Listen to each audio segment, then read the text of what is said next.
Le 17 juillet 1942 paraissait dans le toujours excellent Je suis partout la critique de François Vineuil du film Le lit à colonnes, sous le titre Opéra d'un sou. Allusion bien sûr à l'opéra de 4 sous. François Vineuil n'a pas apprécié ce film, notamment en raison de la participation à celui-ci du couple Jean Marais-Jean Cocteau.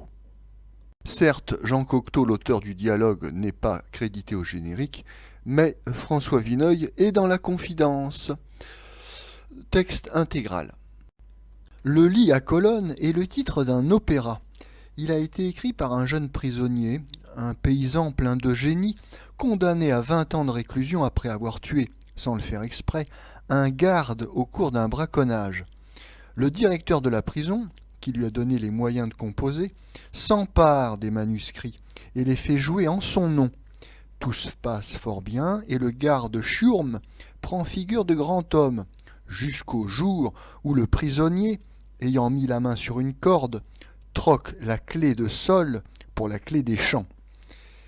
Tel est du moins le scénario du film qui vient d'être tiré d'un livre de Madame Louise de Villemorin, romancière et femme du monde. Je n'ai pas lu le livre. Le film, mis en scène par M. Tual, ne m'engage pas beaucoup à m'y plonger. On a vu la donnée dans ses grandes lignes, mais pour le juger complètement, il faut connaître les incidentes que l'on y a cousues.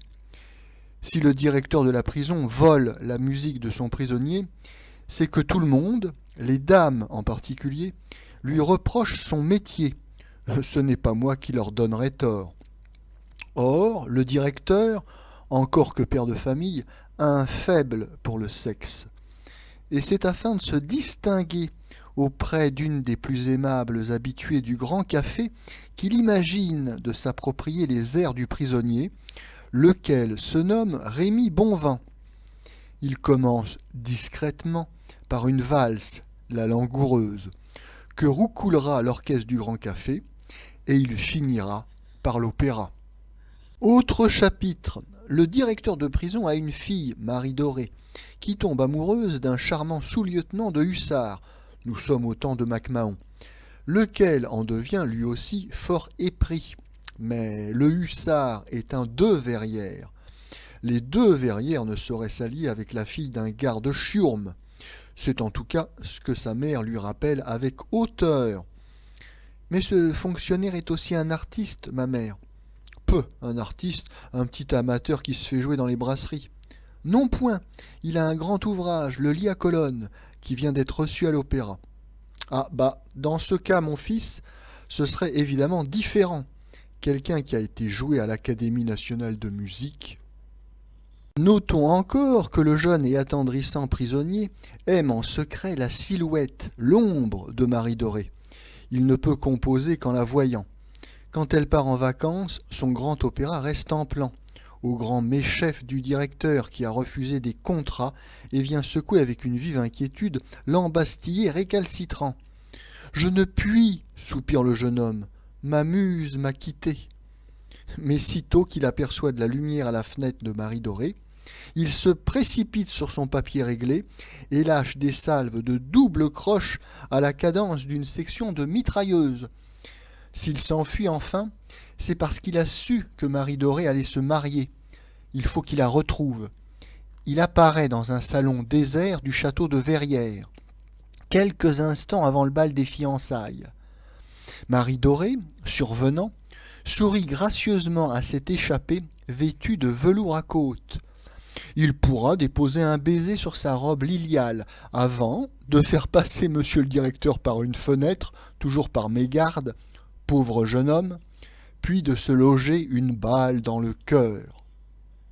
Pour tout dire, on eût sans doute pu tirer une opérette, un vaudeville assez cocasse, avec le quiproquo musical qui forme le fond du lit à colonnes. Madame Louise de Villemorin eût été éditée sous une couverture illustrée, à la façon du Jugement dernier de Camille. On eût engagé Fernandel pour représenter le latude des dièses et des bémols. C'est du reste ce qu'a essayé René Lefebvre dans sa pochade « Opéra Musette ». Nous y aurions peut-être gagné de nous amuser un peu. Le public, moins mauvais juge qu'on ne le dit souvent, l'a du reste bien compris ainsi. Il recherche toutes les occasions de se divertir un peu. Il est convaincu qu'on va se payer la tête de ce garde chiourme qui joue les auteurs de valses roucoulantes pour séduire les demoiselles. Il s'esclaffe au moindre saillie de M. Jean Tissier, incarnant un violoniste un peu barbeau, encore que ces saillies soient fort banales. Mais Madame de Villemorin a été éditée sous la couverture blanche de la NRF, chez qui les plaisantins, comme chacun sait, ne sont pas légion. L'un de ses principaux héros est incarné par M. Jean Marais. Tout cela vous a un air de littérature qui vous en impose sur l'affiche. Malheureusement, au bout d'un quart d'heure de projection, on est fixé. Le lit à colonnes est un hybride des romans pour La Semaine de Suzette, l'une des grandes sources d'inspiration de notre cinéma durant ces saisons d'armistice, et de mélos sans nom, car ce serait faire injure à des anciens pleins de bonhomie et d'imagination que d'évoquer ici les Manes de Dumas père, de Paul Féval, voire de Montépin. J'ai le regret de constater que ce scénario si nigaud, qui est, avec le dialogue pire encore, franchement parodique par endroits, est encore l'œuvre de M. Charles Spack. J'ai dit tout le bien que je pensais de M. Charles Spack pendant 10 ans, lorsqu'il travaillait pour des hommes de talent tels que Feder, sans avoir reçu de lui une seule carte de visite, ce dont du reste je me contrefiche.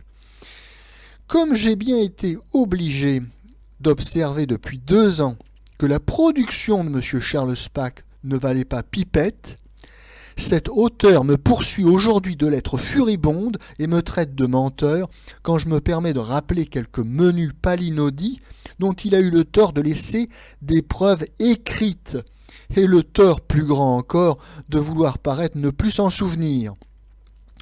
J'aimerais pouvoir lui démontrer que tout cela m'est fort indifférent, et que je souhaite uniquement de lui retrouver du talent, ce qui me donnerait sans doute 2 heures agréables au cinéma. Mais ce n'est certainement point le lit à colonnes qui peut m'en fournir l'occasion. La part de M. Tual, le metteur en scène, est plutôt négative. Ces images se recommandent surtout par leur insignifiance. Il aurait du reste fallu un tempérament tout à fait héroïque pour illustrer, avec quelques reliefs, un texte comme celui de M. Charles Spack. Mais M. Tual étant aussi son propre producteur, on ne voit aucun autre responsable de l'aspect calamiteux et mesquin qu'offre le lit à colonnes, avec ses maquettes indigentes qu'on nous cache tant bien que mal, la demi-douzaine de figurants de son grand bal ou de son opéra, ses quarts de décor, et tant d'autres détails qui sentent le cinéma au rabais, le studio à la petite semaine. On allégera, je le sais bien, la dureté du temps. Et par Dieu, à quoi bon vous lancer dans un film qui réclame le grand opéra et tout le tremblement si vous n'avez pas les moyens de vous en payer au moins une contrefaçon décente? La musique, bien qu'elle soit de Jean Fransex, participe de cette pauvreté. On a commandé à Jean Fransex que le strict minimum de notes. Il a écrit une valse assez jolie, qui est même l'unique réussite du lit à colonnes. On l'entendra du reste avant peu à toutes les radios. On ne l'entend déjà que trop dans le film, où elle est à chaque instant chargée de boucher un trou, d'étayer une scène chancelante. Pour l'opéra, on entend 2 à 3 minutes d'un boucan casserolesque sur lequel une maigre escouade de choristes essaye de bramer quelque chose d'indistinct. La distribution comprend Madame Valentine Tessier, Mademoiselle Odette Joyeux, Monsieur Larquet, Mademoiselle Michel Alpha, Monsieur Jean Tissier, qui font de leur mieux. Le jeune Monsieur Jean Marais a renoncé à la Comédie Française pour tourner dans le lit à colonnes le rôle de Rémi le génie. C'est une chance pour la Comédie Française. Inutile de vous dire que M. Marais est un peu plus irritant encore à l'écran qu'à la scène. M. Marais est un jeune et naïf paysan. Ce n'est pas la moindre invraisemblance du lit à colonnes. L'ensemble de ce spectacle m'a paru absolument écœurant. Ces 2500 mètres de guimauve me lèvent à la lettre l'estomac. Le bon cinéma vous fouette le sang, vous dilate les poumons, vous excite l'appétit. Du lit à colonne, on sort au contraire dans un état nauséeux et pâteux, furieux d'avoir eu la faiblesse de rester jusqu'au bout. Il y a pourtant des milliers de citoyens qui font la queue 1 heure durant pour arriver à ce beau résultat.